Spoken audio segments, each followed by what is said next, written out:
Jangan lupa subscribe YouTube channel Metro TV News dan jangan lupa nyalakan notifikasinya.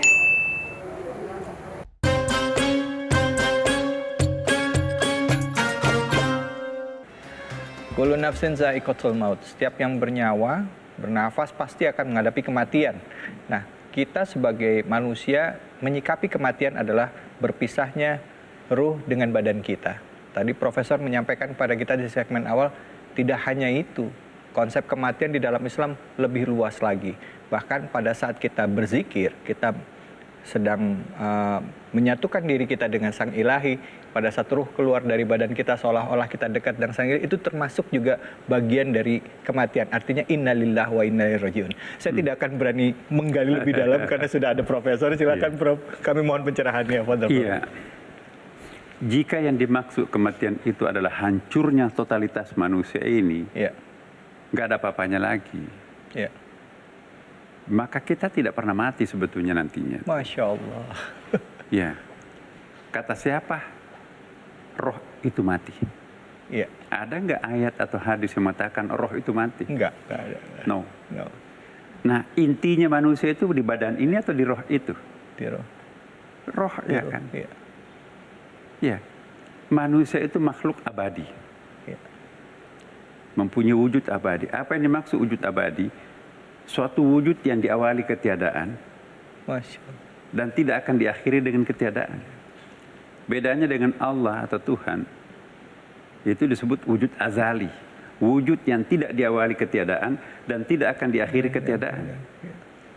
Bedanya dengan alam semesta, itu wujud baharu, hawadith, diawali ketiadaan dan akan diakhiri ketiadaan. Sekali jadi manusia, tetap akan jadi manusia, tidak akan pernah mati-mati lagi kan. Masya Allah. Sampai masuk neraka, teriak tuh penghuni neraka itu, ya laitani kuntu turaba, surah An-Naba terakhir itu kan. Begitu lamanya hidup di neraka, ya Allah kembalikan aku jadi tanah, hentikan aku jadi manusia. No way.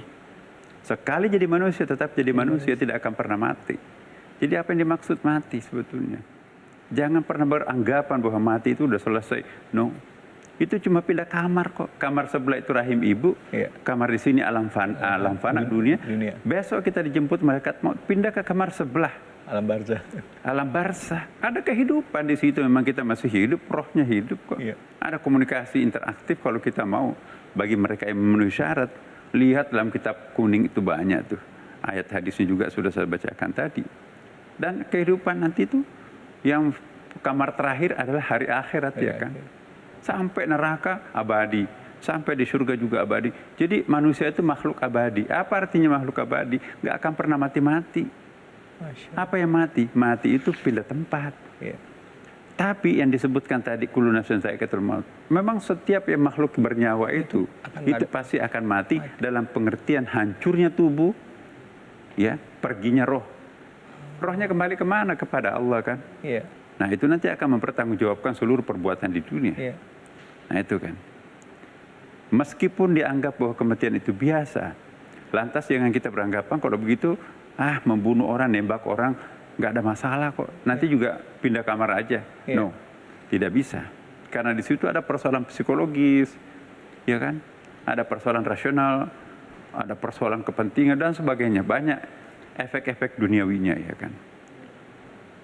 Nah, maka itu kematian dalam arti pembunuhan itu sangat tercela dalam Islam.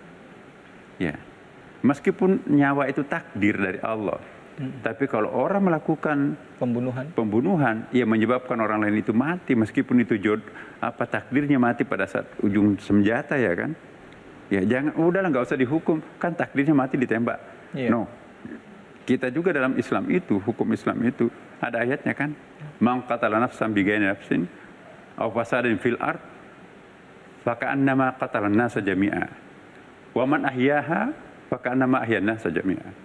Barang siapa yang membunuh seseorang bukan karena dia telah membunuh atau mungkin melakukan kerusakan di muka bumi ini, maka itu bagaikan membunuh semua nyawa manusia.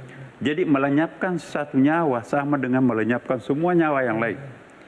Barang siapa yang menghidupkan satu nyawa, menyelamatkan satu nyawa, sama dengan menyelamatkan semua nyawa yang lain, tanpa membedakan nyawa itu beragama apa, tanpa membedakan nyawa itu etnik apa, jenis kelamin apa, warga negara apa. Kulitnya warna apa? Walaqad karramna bani Adam, Allah memuliakan anak cucu Adam. Masya Allah. Siapapun merasa anak cucu Adam, warna kulitnya apa, bahasanya apa. Nah, ini luar biasa loh Quran ini. Kemahapintaran Allah memilih vocab. Walaqad karramna bani Adam, Allah memuliakan anak cucu Adam. Bukan dikatakan walaqad karramnal muslimun, walaqad karramnal mu'minun. Ya. Walaqad karramnal indonesiun, al-arabiyun. No. Siapapun merasa bani Adam, ya, itu wajib hukumnya untuk kita hormati, kita hargai, jangan melayangkan nyawanya. Allah. Ya kan? Bahkan hak asasi dalam Islam itu bukan saja menghormati orang yang hidup dalam arti masih menyatu tubuh dengan nyawanya. Orang yang sudah terpisah nyawanya pun juga itu harus wajib untuk kita hormati. Secara layak. Membiarkan mayat terbujur tanpa dikafani, tanpa dimandikan, tanpa dikuburkan, berdosa massal semua orang yang ada di desa itu kalau anda tahu. Kalau ada mayat yang hanyut di sungai, sepanjang orang-orang yang melihatnya, maka sepanjang sungai itu pun juga akan berdosa semuanya. Allah. Tanpa membedakan apapun agamanya mayat itu, apapun warga negaraan mayat itu. Walaqad karramna bani Adam. Karena semua anak manusia itu punya roh. Iya. Roh itu dari Allah. Agamanya itu kan nanti urusan belakangan. Iya. Urusan agama itu urusan akil balik sampai wafat. Anak kecil itu kan agamanya hanif, ya kan? Iya. Kata siapa anak kecil itu masuk neraka, sekalipun orang tuanya non-muslim. Orang yang masuk neraka itu orang mukallaf yang melanggar ajaran agama Islam. Mukallaf itu akil balik, Akil ya balik, kan? ya. Anak dari janinnya misalnya meninggal, masih kecil nggak tahu apa-apa sudah meninggal. Apa masuk neraka? No. Enggak. Itu urusan Allah. Nah, maka itu saya menghimbau kepada kita semuanya, jangan gampang melayangkan nyawa orang. Sebab itu ada ancamannya dalam Al-Quran. Bukan saja dosa, tapi itu dihukum mati juga, namanya qisas, ya kan? Iya. Ya. Jadi kalau apa jadinya kalau orang itu gampang membunuh? Maka kematian itu akan gampang terjadi. Bayangkan orang tengah bahagia, anaknya masih membutuhkan bantuan uang kuliah, tapi bapaknya sudah ditembak. Bapaknya sudah gantung diri, bapaknya sudah hanyut. Itu memerlukan keprihatinan bersama itu. Ya. Maka itu nyawa itu wajib hukumnya untuk kita junjung tinggi. Salah satu maqasidus syariah itu ialah mewajibkan diri kita untuk menghargai nyawa orang lain. Ya, jangan main hakim sendiri, serahkan kepada pihak yang berwajib, ya kan. Dialah yang akan menentukan seperti apa hukumannya. Nah, kembali lagi saya menjelaskan kepada kita semuanya ya bahwa sebetulnya kalau kita menghayati beberapa ayat dan hadis dalam Quran, kematian itu tidak perlu membuat kita itu terlalu takut ya. Karena siapapun juga pasti akan mati. Berapa lama kita akan hidup hanya Allah yang tahu. Yang penting buat kita ini sekarang ini adalah bagaimana mempersiapkan kehidupan di next life itu, kehidupan dia akan datang itu. Jangan sampai nanti kita di sini enak hidupnya, mewah hidupnya, tapi kehidupan di seberang sana itu kita menjadi pengemis, kita menjadi orang miskin. Nah, di dunia ini kita tempatnya untuk menanam. Tidak mungkin kita menanam benih-benih surga, panen neraka, atau sebaliknya. Di bumi ini kita menanam bibit-bibit neraka, kita mau mengharapkan panen dengan surga. Itu nggak mungkin. Apa yang kita tanam, itu nanti yang kita akan panen nanti di hari akan datang. Ya. Karena itu kehidupan kita sekarang ini perlu kita maknai ya. Makna kehidupan ini bagaimana supaya kita menanam sebaik-baiknya bekal untuk menjalani kehidupan tanpa kematian abadi di sana itu. Ya. Jadi kita nggak pernah terpisah lagi nanti. Nah, apa yang kita rasakan sekarang ini nanti ya, kalau sudah mati itu definisi kehidupannya lagi lain. Definisi ya kehidupan panjang di situ juga nanti akan sangat berbeda dengan apa yang kita rasakan sekarang ini. Ya. Karena itu para pemirsa saya ingin menghimbau, ya, mari kita berbuat sesuatu.